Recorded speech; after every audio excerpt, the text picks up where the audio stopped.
الحمد للہ وحدہ والصلاة والسلام علی من لا نبی بعدہ اما بعد فاعوذ باللہ من الشیطان الرجیم بسم اللہ الرحمن الرحیم۔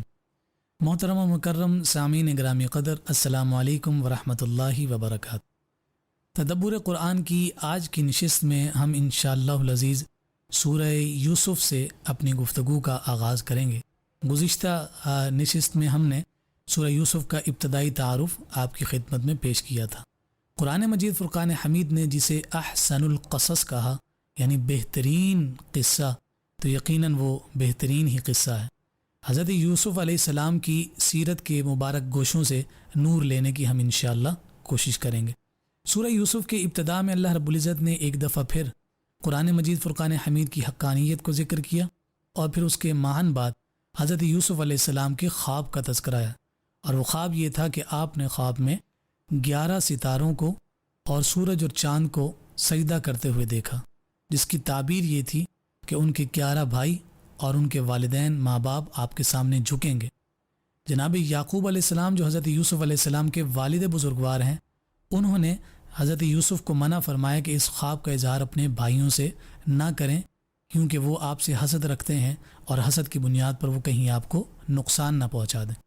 پھر اس کے بعد اس واقعے کا تذکرہ ہے کہ جب ان کے 11 بھائیوں نے یہ طے کیا، یہ ارادہ کیا کہ ہم یوسف علیہ السلام کو لے جاتے ہیں، اور پہلے تو انہوں نے یہ عزم اور یہ ارادہ اور نیت کی کہ وہ معاذ اللہ جناب یوسف کو مار ڈالیں گے، مگر ایک بھائی کے مشورے پر انہوں نے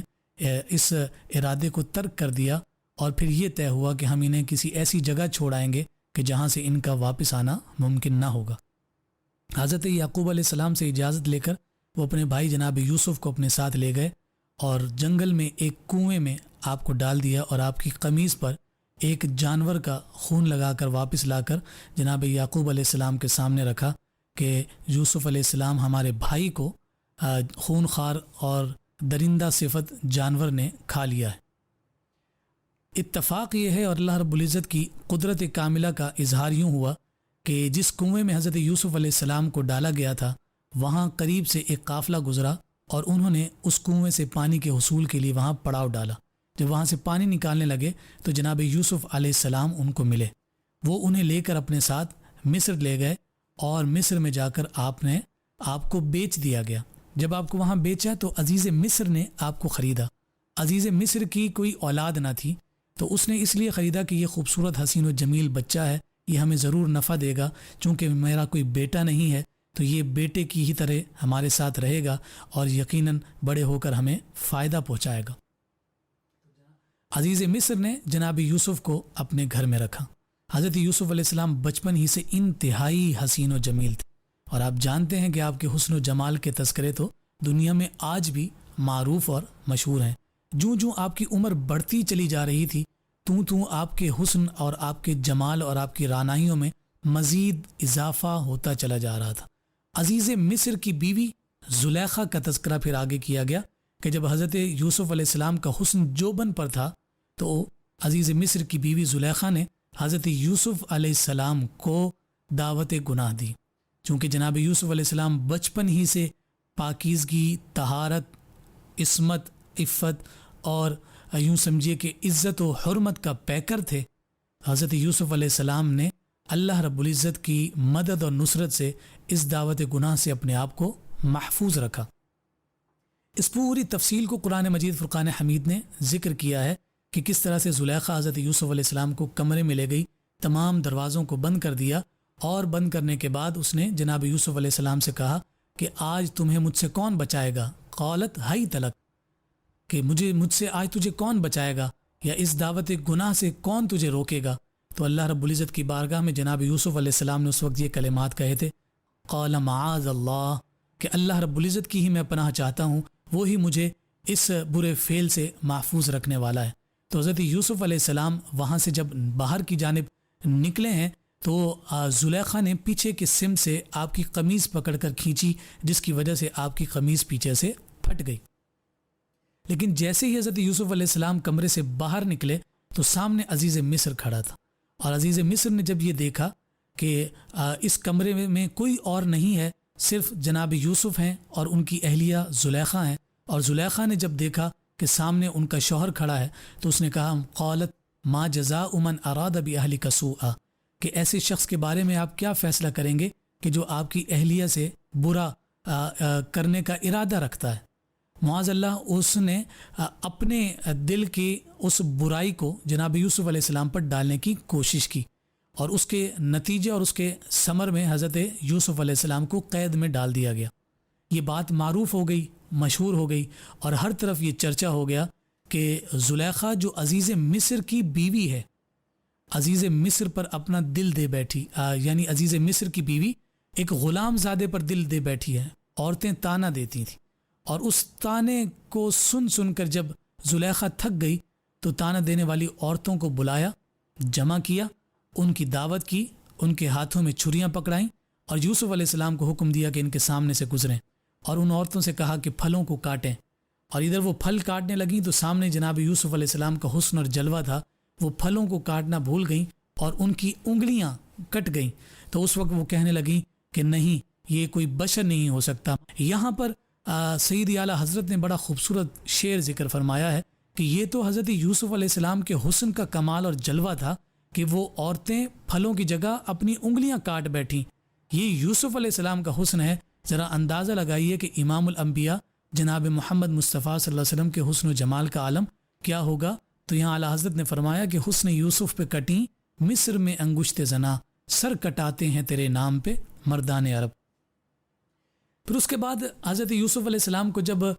قید میں ڈال دیا گیا تو ہم دیکھتے ہیں کہ وہاں پر بھی حضرت یوسف علیہ السلام نے تبلیغ کا سلسلہ قائم رکھا۔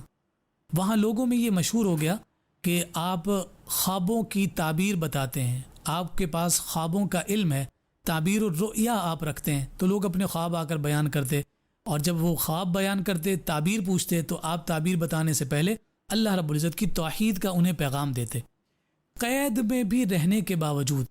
حضرت یوسف علیہ السلام نے اپنے فرض منصبی کو نہیں بھلایا، وہاں پر بھی اللہ کی وحدانیت کا ڈنکا بجاتے رہے۔ تفسیر نگاروں نے لکھا کہ حضرت یوسف علیہ السلام نے اس قید میں رہتے ہوئے تمام قیدیوں کو دائرہ اسلام میں داخل کر دیا۔ اس وجہ سے حضرت یوسف علیہ السلام اس قید پر بعد میں بھی اپنی زندگی میں کبھی پریشان و پشیماں نہیں ہوئے، انہیں کسی قسم کی کوئی اس پر ایک طرح سے کوئی احساس کمتری نہیں ہوتی تھی، بلکہ وہ اللہ کا شکر ادا کرتے تھے اور کہتے تھے کہ اگر مجھے یہ قید میسر نہ آتی تو اتنے سارے لوگوں کے دلوں میں ایمان کا نور روشن نہ ہوتا، بلکہ وہ اللہ کا شکر ادا کرتے کہ اس موقع پر بھی رب ذوالجلال نے ان سے فرض منصبی کو ادا کرنے کا وہ خوبصورت بیڑا ادا کرنے کی طاقت اور قوت عطا فرمائی۔ وہاں ایک بادشاہ کا باورچی اور ایک اس دربار میں آنے والے لوگوں کو پانی پلانے والے بھی قید تھے، اور ان دونوں پر یہ الزام تھا کہ انہوں نے بادشاہ کو زہر دینے کی کوشش کی ہے۔ ان دونوں نے اپنا خواب بھی جناب یوسف کے سامنے رکھا کہ ہم نے خواب دیکھے ہیں، اس کی تعبیر بتائیں، اگرچہ انہوں نے خواب نہیں دیکھے تھے، آزمانا چاہتے تھے۔ ایک نے کہا کہ میں انگور نچوڑ رہا ہوں، ایک نے کہا کہ میں نے خواب دیکھا ہے کہ میرے سر پر ایک تھال ہے اور اس میں کھانا ہے اور اس میں سے پرندے نوچ رہے ہیں۔ تو حضرت یوسف علیہ السلام نے دونوں کو تعبیر بیان کی۔ تعبیر بیان کرتے ہوئے فرمایا کہ جو انگور نچوڑ رہا ہے وہ آزاد ہو جائے گا، اور فرمایا کہ جس نے یہ دیکھا ہے کہ اس کے سر پر تھال ہے اور اس میں سے کوے نوچ رہے ہیں، تو کہا کہ اسے سزائے موت دے دی جائے گی۔ تو انہوں نے کہا کہ ہم نے تو یہ خواب دیکھے نہیں، ہم تو آپ کا استہزاء کر رہے تھے۔ آپ نے فرمایا قضی الامر الذی فیہ تستفتیان، اگرچہ تم نے خواب نہ دیکھے ہوں مگر یوسف کی زبان سے جو نکل گیا ہے، اللہ رب العزت نے تمہارے کیے گئے سوال کے مطابق تمہارے حق میں ویسی ہی تقدیر لکھ دی ہے، اب تمہارے ساتھ وہی معاملہ ہوگا جو میری زبان سے نکل گیا۔ بات مشہور سے مشہور ہوتی چلی گئی، اور حضرت یوسف علیہ السلام کی قید میں ان تمام قسم کے علمی جو جواہر تھے اس کا اظہار دور تک چلا گیا۔ بادشاہ وقت نے خواب دیکھا، اس خواب کی تعبیر کسی کو نہ پتہ چل رہی تھی، تو یہ بات پہنچی کہ جناب قید میں ایک قیدیوں میں ایک فرد ہے جس کا نام یوسف ہے، وہ تعبیر بتانے میں مہارت رکھتا ہے، اگر اس سے پوچھا جائے تو وہ یقیناً آپ کو اس کی تعبیر بتائے گا۔ خواب یہ تھا کہ بادشاہ نے 7 تندرست گائیں دیکھی ہیں اور 7 دبلی پتلی گائیں دیکھی ہیں، اور فصل کے 7 خوشے دیکھے ہیں جو سرسبز ہیں، اور 7 ہی خوشے دیکھے ہیں کہ جو خشک ہیں۔ تو اس کی تعبیر کسی کو نہ پتہ چل رہی تھی، تو جناب یوسف علیہ السلام کو بلایا گیا اور یہ کہا گیا کہ آپ اپنے علم کی بنیاد پر بتائیے کہ اس کی تعبیر کیا ہے۔ تو جناب یوسف علیہ السلام نے یہ جواباً فرمایا تھا کہ جو یہ دیکھا گیا ہے کہ 7 جو ہے تندرست توانا قسم کی گائیں ہیں، تو فرمایا کہ 7 سال تک تم پر سرسبزی اور شادابی رہے گی، اور پھر 7 سال تک قحط سالی آئے گی۔ اور پھر اس تعبیر کے ساتھ یہ نصیحت بھی کی کہ چاہیے کہ جو 7 سال سرسبزی اور شادابی اور خوشحالی کی ہوگی، اس میں جو فاضل پیداوار پیدا ہو، جو ایکسٹرا کلٹیویشن ہو، جو ایگریکلچر ہو، تو فرمایا کہ اسے 7 سال میں جو اضافی ہو اسے جمع رکھا جائے، تاکہ آئندہ جو 7 سال خشک سالی کے ہوں گے، تکلیف کے ہوں گے، اس میں وہ کام آ سکیں۔ بادشاہ وقت کے خواب کی صحیح تدبیر اور تعبیر بتانے کی وجہ سے بادشاہ وقت کی نظروں میں آپ کی قدر و منزلت بہت زیادہ بڑھ گئی، اور آپ نے یہ فیصلہ کیا، بادشاہ نے فیصلہ کیا کہ آپ کو آزاد کیا جائے۔ مگر جناب یوسف علیہ السلام اس انداز میں قید سے نجات نہیں چاہتے تھے، بلکہ وہ یہ چاہتے تھے کہ پہلے میرے پاک دامن پر جو داغدار دھبا لگایا گیا ہے، اس دھبے کو پہلے دھویا جائے۔ جس الزام کی بنیاد پر مجھے قید میں ڈالا گیا ہے، اس الزام سے مجھے بری کیا جائے، تحقیقات کی جائیں، سچ کو دنیا کے سامنے رکھا جائے، کہ کل کلاں کوئی یہ نہ کہے کہ یوسف علیہ السلام کو خوابوں کی تعبیر بتانے کی بنیاد پر قید سے رہائی ملی، بلکہ یوسف علیہ السلام یہ چاہتے تھے کہ میں جب یہاں سے نکلوں تو میں بے قصور ہو کر نکلوں، کسی کے رحم کے نیچے دب کر نہ نکلوں، بلکہ اپنی اس پاکیزہ حیات اور پاک دامنی کی گواہی دے کر نکلوں۔ پھر جب تحقیقات ہوئیں تو پھر اس تحقیقات پر ہمیں دیکھا کہ قرآن مجید فرقان حمید نے خود ذکر فرمایا کہ حضرت یوسف علیہ السلام کے سچے اور پاک دامن ہونے کی گواہی زلیخا کے خاندان کے ایک بچے نے دی۔ وہ تفصیل کے ساتھ واقعہ ذکر کیا گیا کہ فرمایا کہ دیکھا یہ جائے کہ حضرت یوسف علیہ السلام کی جو قمیص ہے وہ کہاں سے پھٹی ہوئی ہے۔ اگر تو وہ آگے سے پھٹی ہے تو اس کا مطلب یہ ہے کہ قصوروار یوسف علیہ السلام ہے، اور اگر وہ قمیص پیچھے کی جانب سے پھٹی ہے تو اس کا مطلب یہ ہے کہ قصوروار زلیخا ہے۔ تو جب یہ قمیص دیکھی گئی تو وہ پیچھے کی جانب سے پھٹی ہوئی تھی، اور پھر اس موقع پر حضرت یوسف علیہ السلام کو اللہ رب العزت نے انتہائی باعزت رہائی عطا فرمائی، اور پھر اس رہائی کے نتیجہ میں اب حضرت یوسف علیہ السلام کے عروج کی ابتدا ہونے لگی، اور عروج کا آغاز اس وقت ہوا کہ جب آپ کو سلطنت کا وزیر خزانہ بنا دیا گیا، اور پھر اس کے بعد آپ کو عزیز مصر کے مرتبے پر بھی فائز کیا گیا۔ یہاں میں ایک خوبصورت بات عرض کرنا چاہتا ہوں۔ یہ سب کچھ ہوا، حضرت یوسف علیہ السلام قید میں گئے، قید سے نکلنے کے بعد باعزت طور پر رہائی ہوئی، جو الزام لگا تھا وہ الزام آپ سے ہٹا دیا گیا، لیکن اس کے باوجود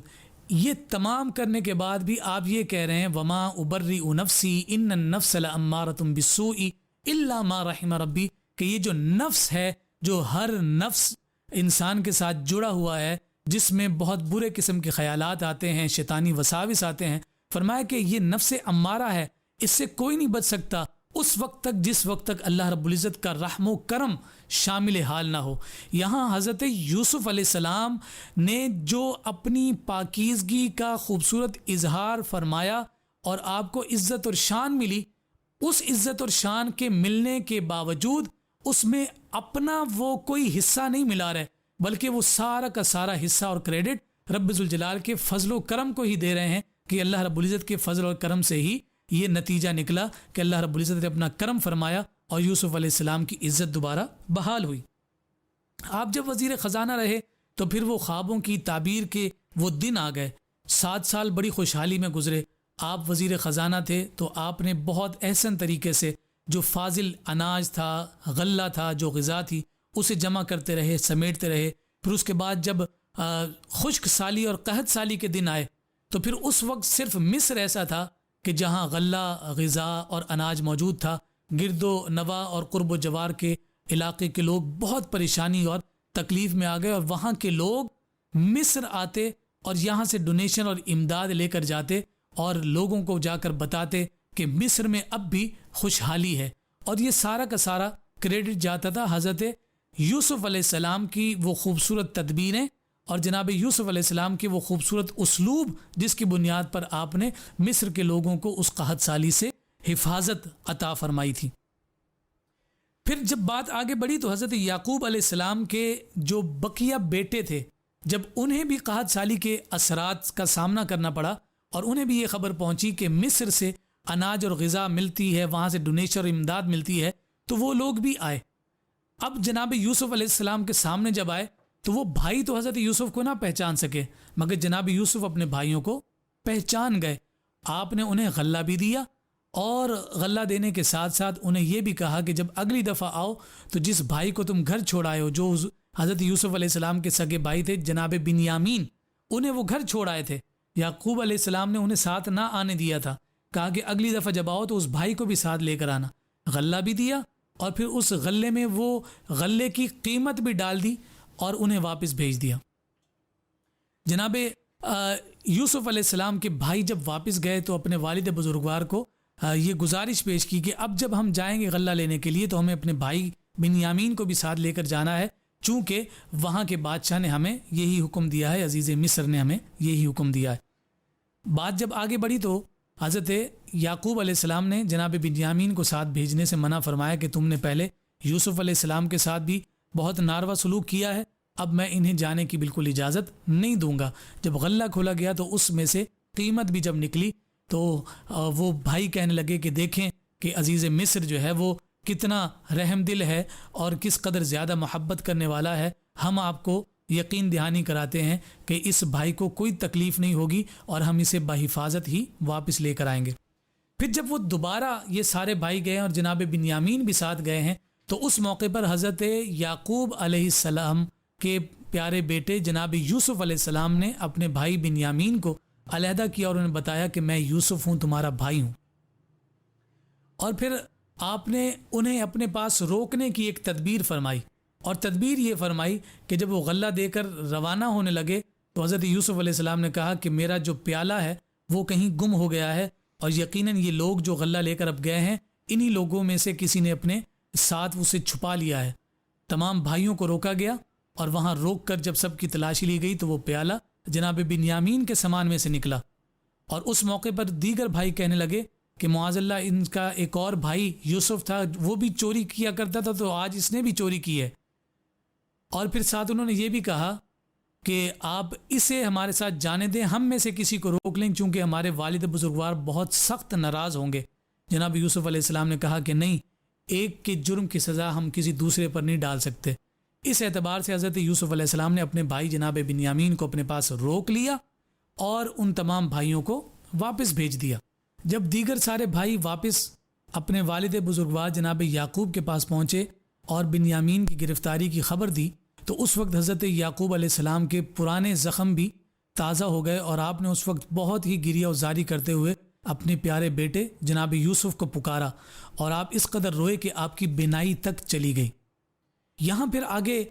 ان کے بھائی ایک دفعہ پھر حاضر ہوئے اور غلہ لینے کے لیے آئے تو ان پر بہت غربت اور بہت مفلسی چھائی ہوئی تھی، تو اس موقع پر حضرت یوسف علیہ السلام نے ایک تدبیر کے ذریعے سے ان پر واضح فرما دیا کہ میں ہی تمہارا بھائی یوسف ہوں کہ جسے تم کنویں میں چھوڑ کر گئے تھے۔ انہوں نے معافی مانگی، جناب یوسف علیہ السلام نے انہیں معاف فرمایا اور اس وقت یہ اعلان فرمایا لا تثریب علیکم اليوم، میں تم سے کوئی بدلہ نہیں لوں گا اور میں نے تمہیں معاف کر دیا ہے۔ پھر حضرت یوسف علیہ السلام نے اپنی قمیص ان بھائیوں کو، جو سارے تو نہیں آئے تھے، ان میں سے چند ایک آئے تھے، ان بھائیوں کو قمیص دی اور کہا کہ یہ لے جائیں اور والد بزرگوار کی آنکھوں پر لگائیں تو اللہ رب العزت بینائی عطا فرمائے گا۔ تو جیسے جیسے وہ بھائی جناب یعقوب علیہ السلام کے قریب پہنچ رہے تھے تو حضرت یعقوب علیہ السلام اپنے گھر میں بہت زیادہ خوش ہونے لگے، مسکرانے لگے اور ساتھ یہ کہنے لگے کہ مجھے میرے بیٹے یوسف کی خوشبو آ رہی ہے۔ پھر جب وہ قمیص آپ کے پاس پہنچی اور وہ آپ کی آنکھوں پر لگائی گئی تو اللہ رب العزت نے جناب یوسف علیہ السلام کی قمیص مبارک کی برکت سے حضرت یعقوب علیہ السلام کی بینائی کو لوٹا دیا۔ اس پورے واقعے کو یہاں ذکر کیا گیا، اور یہاں سے جو خوبصورت پیغام ہمیں ملتا ہے وہ پیغام یہ ملتا ہے کہ صبر و استقامت کا جو بالآخر نتیجہ ہے وہ نتیجہ انتہائی خوبصورت اور شاندار ہے۔ کس قدر صعوبتیں، کس قدر تکالیف، کس قدر مصائب، کس قدر پریشانیاں جناب یوسف علیہ السلام نے برداشت کیں، مگر اس کے باوجود وہ مستقل مزاجی کے ساتھ ڈٹے رہے استقامت کا پیکر بنے رہے، صبر و استقامت کا جبل بے کنار بنے رہے، اور پھر اس کا نتیجہ یہ نکلا کہ اللہ رب العزت نے کہاں کنویں سے اٹھایا، مصر کے بازاروں میں بکوایا، پھر قید میں ڈلوایا، پھر قید سے نکال کر وزارت خارجہ عطا کی، پھر عزیز مصر بنے، اور آج پھر ان کی حکمرانی نظر آ رہی ہے۔ اور پھر وہ دربار لگا تھا، اور دربار میں اس خواب کی تعبیر نظر آ رہی تھی کہ سارے بھائی اور جناب جناب یوسف کے والدین سر جھکا کر کھڑے تھے۔ تو اس وقت فرمایا کہ یہ جو کچھ بھی ہے، یہ جو عزت ہے، مقام ہے، رفعت ہے، بلندی ہے، وہ تمام کی تمام اللہ رب العزت ہی کی پاک بارگاہ سے ہے اور رب ذوالجلال ہی کی جانب سے ہے۔ یہاں ہمیں یہ درس بھی ملتا ہے، کبھی بھی انسان کو جب کوئی بڑائی ملے، کوئی عظمت اور رفعت اور شان ملے، اس پر گھمنڈ نہیں کرنا، اس پر غرور نہیں کرنا، اس پر تفاخر نہیں کرنا، بلکہ اس وقت بھی زبان پر رب ذوالجلال ہی کا شکر ہو۔ اور یہ احسن القصص سب سے بنیادی درس ہی ہمیں صبر اور شکر کا دے رہا ہے۔ جب کچھ نہ ہو تو صبر کرنا ہے، جب بہت کچھ مل جائے تو شکر کرنا ہے۔ اور یہ دستور بیان کر دیا، جو جیسے جیسے شکر کی منزلیں طے کرتا جاتا ہے، ویسے ویسے اللہ رب العزت اسے عزتوں کے مرتبے پر فائز کرتا چلا جاتا ہے۔ پھر اس کے بعد اگلی سورت سورت الرعد ہے۔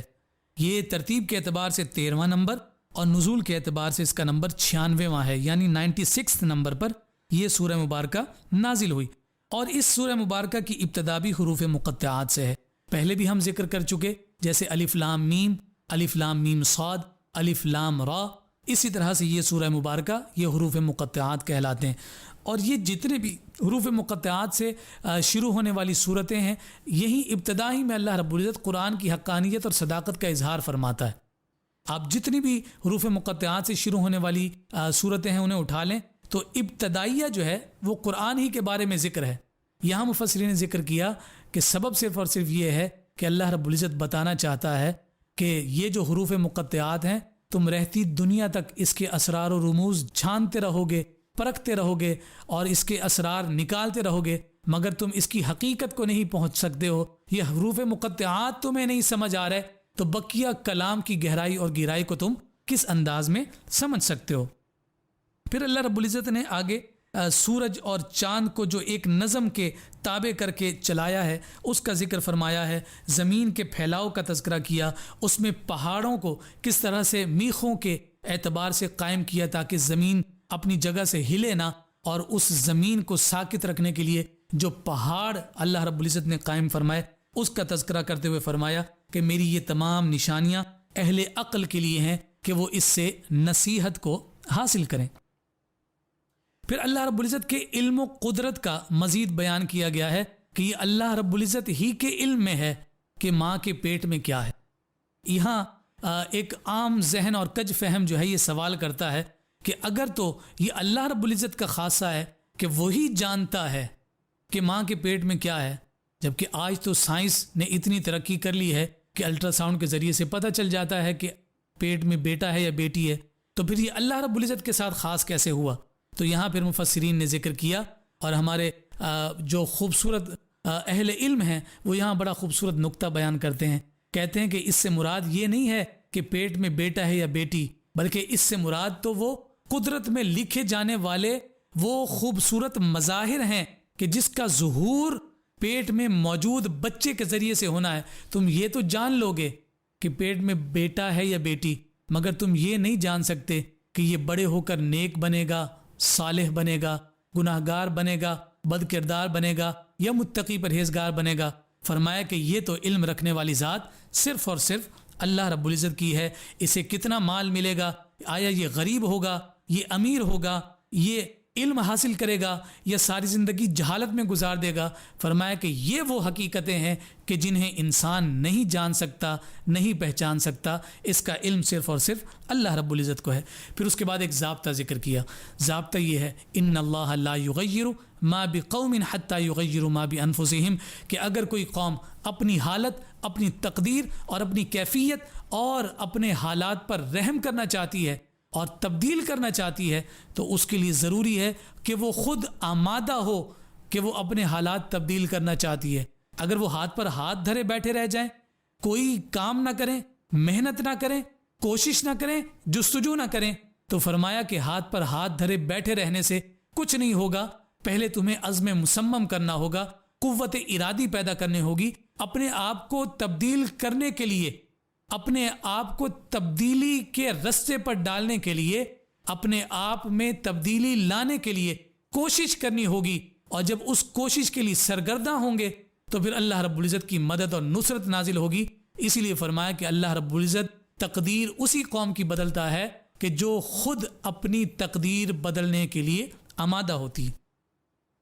پھر اس کے بعد اللہ رب العزت نے ایک اور جانب اشارہ فرمایا کہ یہ جو دنیا میں تمہیں جو بھی آسائشیں ملتی ہیں، تمہیں مال و متاع دیا جاتا ہے، تمہیں جاہ و سلطنت دی جاتی ہے، تمہیں بڑے بڑے گھر دیے جاتے ہیں، تمہیں اس سلطنت میں بہت ساری یوں سمجھیے کہ برکتیں دی جاتی ہیں، اور تم دنیا کے مال و متاع سے سکون اور اطمینان کو تلاش کرتے ہو، مگر تم دیکھتے ہو کہ جو تمہارا مال بڑھتا چلا جاتا ہے، تمہارا قلب اور تمہارا ذہن اضطراب کا شکار ہوتا چلا جاتا ہے، تم میں بے چینی، بے قراری بڑھتی چلی جاتی ہے. تم جتنے بڑے منصب پر فائز ہوتے چلے جاتے ہو، اتنی ہی زیادہ ذمہ داریوں کے بوجھ تلے تم دبتے چلے جاتے ہو. دلی طور پر تم اطمینان نہیں حاصل کر پاتے، اور جب تم اطمینان کی توگدو میں اس دنیا کے اس مال و متاع کی جانب دیکھتے ہو اور پھر اس کے ذریعے سے اطمینان حاصل کرنے کی کوشش کرتے ہو، پھر رب ذوالجلال اعلان فرماتا ہے کہ دنیا کی مال و متاع، جاہ و جلال، اس سے تمہیں کوئی آسودگی اور اطمینان ملنے والا نہیں ہے. اعلان فرمایا الا بذکر اللہ تطمئن القلوب، کہ سن لو اگر تمہارے دلوں کو سکون اور اطمینان چاہیے تو اس کے لیے ضروری ہے کہ اپنے دلوں کو اور اپنی زبانوں کو اللہ رب العزت کے ذکر سے تر رکھو، کہ یہی وہ ذکر ہے جو تمہارے قلب کو جلا بھی عطا کرے گا اور تمہارے قلب کو سکون اور اطمینان بھی عطا کرے گا. اس لیے فرمایا کہ دنیا کو ساتھ چلانے کے لیے دین کو بھی ساتھ لے کر چلنا ہے، کہ اسی دین کی برکت سے اللہ رب العزت قلب و ذہن کو راحت اور سکون عطا کرتا ہے. اس لیے حضور علیہ الصلوۃ والسلام نے بھی فرمایا افضل الذکر لا الہ الا اللہ، کہ بہترین ذکر دنیا میں جتنے اذکار ہیں. ہمیں نظر آتا ہے کہ جناب کوئی انسان نہ جانے دنیا کے مال و متاع کا ذکر کرتا ہے، کوئی اپنے قائد کا ذکر کرتا ہے، کوئی اپنے حاکم کا ذکر کرتا ہے، کوئی اپنی اولاد کا ذکر کرتا ہے، کوئی اپنے والدین کا ذکر کرتا ہے، کوئی اپنے مالک کا ذکر کرتا ہے، کوئی جناب اپنی یوں سمجھیے کہ گرد و نواح میں رہنے والے اپنے اعزاء اقربا کا ذکر کرتا ہے، اور اس ذکر کے ذریعے سے، ان محبتوں کے ذریعے سے وہ سکون اور اطمینان تلاش کرتا ہے. لیکن آقا کائنات صلی اللہ علیہ وسلم نے فرمایا دنیا میں جتنے بھی اذکار ہیں، جتنے بھی افراد کے تذکرے اور باتیں ہیں، باتیں اور تذکرے اگر کسی ذات کی سکون اور اطمینان دیتی ہے تو وہ ذکر اور وہ ذکر اور وہ تذکرے صرف رب ذوالجلال کے ہیں، کہ جس کے ذریعے سے قلب و روح کو اور ذہن و فکر کو اللہ رب العزت جلا بھی عطا فرماتا ہے اور اطمینان اور سکون بھی عطا کرتا ہے. پھر اس کے بعد رب ذوالجلال نے اس سورہ مبارکہ کے آخر میں ایک دفعہ پھر تمام انبیاء اور رسل کی بعثت کے مقصد کو ذکر کیا، کہ وہ خالصتاً تمہارے مفاد کے لیے بھیجے گئے ہیں، تمہیں سیدھی راہ دکھانے کے لیے بھیجے گئے ہیں. مگر ساتھ یہ ضابطہ بھی ذکر کیا کہ جب نبیوں اور رسولوں کو جھٹلایا گیا تو اللہ رب العزت نے اپنے نبیوں اور رسولوں کی عزتوں کی حفاظت بھی کی ہے، اور ان کی قوموں کو ان کے گناہوں کا ثمر عذاب کی صورت میں بھی دیا ہے. پھر آگے سورہ ابراہیم ہے، ترتیب کے اعتبار سے 14ویں سورت اور نزول کے اعتبار سے اس کا نمبر 72واں 72 نمبر پر یہ سورہ مبارکہ نازل ہوئی ہے. سورہ ابراہیم کے شروع میں اللہ رب العزت نے ایک دفعہ پھر قرآن کی حقانیت کو ذکر کیا. کفار و مشرکین آخرت پر جو دنیا کو ترجیح دیتے ہیں اس کا تذکرہ کیا گیا، اور انبیاء کرام علیہم السلام کا اختصار کے ساتھ ذکر کیا. مگر ابو الانبیاء جناب سیدنا ابراہیم خلیل اللہ علی نبینا و علیہ الصلوۃ والسلام کا جو تذکرہ ہے وہ تفصیل کے ساتھ بیان ہوا. تو اسی اعتبار سے اس مبارک سورت کے اسم کو بھی موسوم کیا گیا ہے حضرت ابراہیم علیہ السلام کی ذات سے، تو یہ سورت سورہ ابراہیم کہلائی. آگے یہ بیان کیا گیا کہ اللہ رب العزت نے جس قوم کی جانب جو نبی بھیجا وہ اسی قوم کی بولی بولنے والا تھا، اس قوم کو انہی کی زبان میں تبلیغ کرنے والا تھا. جیسے ہم دیکھتے ہیں کہ اللہ رب العزت نے جناب محمد مصطفیٰ صلی اللہ علیہ وآلہ وسلم کو عرب میں بھیجا تو حضور علیہ الصلوۃ والسلام خود عربی بولنے والے تھے. پھر جو کتاب عطا فرمائی تو وہ کتاب بھی عربی میں تھی تاکہ جنہیں تبلیغ کی جا رہی ہے کہ وہ انسیت محسوس کریں، مانوس ہوں اور بات کو سمجھ سکیں، اور سمجھنے کے ساتھ اللہ رب العزت کے پیغامات کو اور احکام کو جو ہے جان سکیں. پھر رب ذوالجلال نے ایک اور ضابطہ ذکر کیا، فرمایا شکر کرنے سے نعمت میں اضافہ ہوتا ہے اور ناشکری سے نعمت کو چھین لیا جاتا ہے. اور یہاں یہ بطور خاص یہ حکم دیا گیا اور یہ نصیحت کی گئی کہ اپنی زندگیوں میں شکر کو لازمی تھامے رکھو کہ اسی کے ذریعے سے اللہ رب العزت کا فضل اور رحمت کا جو سائبہ ہے تمہارے اوپر دراز رہے گا. مگر اگر تم نے ناشکری کی عادت کو اختیار کیا تو پھر یہ جان لو کہ سابقہ امتوں کی ناشکری پر انہیں جس انداز میں آزمائش میں مبتلا کیا تو پھر آزمائشیں بھی تمہارے سامنے آ کر کھڑی ہو جائیں گی. پھر ایک دفعہ پھر رب ذوالجلال نے ان لوگوں کا رد فرمایا ہے کہ جو یہ کہتے تھے کہ تم نبی کیسے ہو سکتے ہو، اور اگر اللہ رب العزت نے ہمیں ہدایت دینی ہی تھی تو فرشتوں کے ذریعے سے دیتا، اگر ہدایت دینی ہی تھی تو ہم میں سے کوئی بڑے مرتبے پر فائز فرد کو نبی بناتا، لیکن تمہیں ہی نبی کیوں بھیجا ہے؟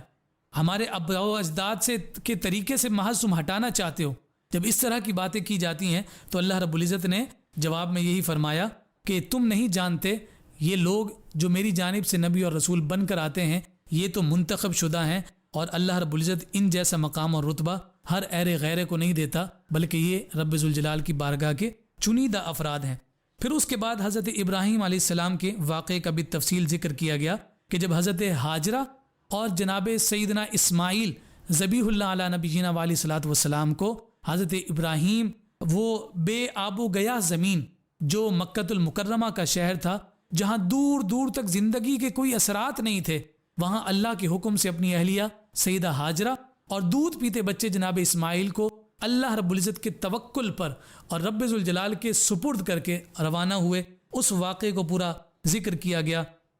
اور وہاں جو دعائیں مانگی گئیں اور ساتھ یہ ذکر کیا گیا کہ باری تعالیٰ ان کی حفاظت اب تیرے ذمہ کرم پر ہے، میری اہلیہ اور میرے بچے کی حفاظت فرما. اور پھر ساتھ یہ بھی اقرار کیا کہ پھلوں سے روزی دینے والا بھی تو ہے، زندگی کے آثار پیدا کرنے والا بھی تو ہے، حیات میں مزید فراوانی بھی عطا کرنے والا تو ہے. میں تیری ہی بارگاہ سے یہ یقین اور امید رکھتا ہوں کہ تو بے آب و گیا اس سرزمین پر میری اہلیہ اور میرے بچے کے لیے زندگی کے اثرات تو ضرور پیدا فرمائے گا، اور ان آثار کی برکت سے میری اہلیہ اور میری زوجہ کو تو حفاظت فرمائے گا. پھر اس کے بعد اگلی آیت میں حضرت ابراہیم خلیل اللہ علیہ نبینا علیہ الصلوۃ والسلام کو جب بڑھاپے کے عالم میں حضرت اسماعیل اور حضرت اسحاق علیہ السلام جیسی اولاد عطا کیے جانے کا تذکرہ کیا گیا، جس کی بات ہم پہلے بھی کر چکے کہ جناب لوط علیہ السلام کی قوم پر عذاب لے کر آنے والے فرشتوں نے یہ خوشخبری جب حضرت ابراہیم علیہ السلام کو دی تھی تو اس موقع کی جو دعائیں ہیں وہ دعائیں یہاں ذکر کی گئیں، جس میں فرمایا رب اجعلنی مقیم الصلاۃ ومن ذریتی ربنا وتقبل دعاء ربنا اغفر لی ولوالدی وللمؤمنین یوم یقوم الحساب. اندازہ لگائیے کہ یہ دعا کس قدر مجرب ہے اور رب ذوالجلال کی بارگاہ میں کس قدر مستجاب ہے کہ آج بھی صاحب ایمان جب نماز ادا کرتا ہے تو اس نماز کے اختتام پر حضرت ابراہیم خلیل اللہ کے ان کلمات کو یاد کرتے ہوئے، ان کلمات کی برکت لیتے ہوئے اپنے رب کی بارگاہ میں دعا کرتا ہے، اور اس یقین کے ساتھ کہ جیسے حضرت ابراہیم کو اس برکت بھری دعاؤں کی برکتیں اور رحمتیں نصیب ہوئیں، اللہ رب العزت اس دعا کی اور ان کلمات کی برکتیں ہمیں بھی عطا فرمائے گا. اللہ رب العزت کی بارگاہ میں ہم یہی دعا کرتے ہیں کہ جو اپنے مقربین، اپنے برگزیدہ اور اپنے مقدس ہستیوں کے کلمات کو جو اس نے قبول کیا ہے، رب ذوالجلال کی بارگاہ سے یہی التجا اور دعا ہے کہ ان مقربین کی دعاؤں کی برکتیں رب ذوالجلال ہمیں بھی عطا فرمائے. اور جب ان مبارک کلمات کی برکتیں ہمیں نصیب ہوں گی تو یقین جانیے کہ ہماری دنیا بھی اور ہماری آخرت بھی لوگوں کے لیے ایک نصیحت ہوگی، اور وہ دنیا اور آخرت ہم سب کے لیے شادمانی اور کامرانی کا ذریعہ اور سبب ہوگی. اللہ رب العزت ہم سب پر اپنا لطف و کرم فرمائے. السلام علیکم ورحمۃ اللہ وبرکاتہ.